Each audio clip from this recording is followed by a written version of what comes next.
Hello everyone, my name is Rishi Kappal and I live in India.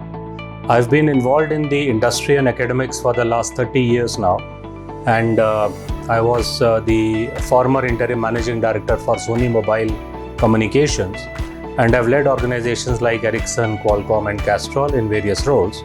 For the last 10 years, I've been deeply involved in the education sector and I have published 5 books. Academically, I'm a Stanford LEAD alumni, and I did my post-graduation twice in management and consumer behavior and started with an engineering degree.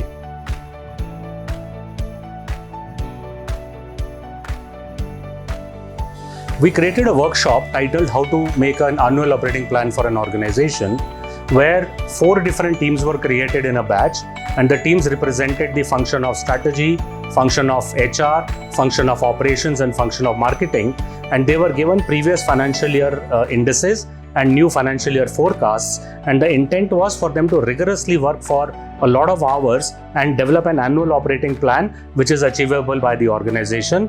Being students of MBA, they need to understand how the larger organization works as much as how much their specialization is relevant to the skill set of the organization.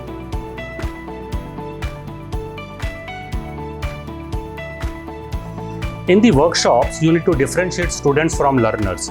As soon as you give the confidence to these students that they are actually people with knowledge which can be implemented, you see a lot of engagement and participation. We saw these people using logical thinking, critical analytical thinking and teamwork to ensure that they debate, discuss, comprehend and conflict, but eventually come together to create an outcome which is beneficial for the organization. The faculty and the management was extremely cooperative, and for the benefit of these students, it is one of the unique most initiatives which I see the college doing for the learners at large.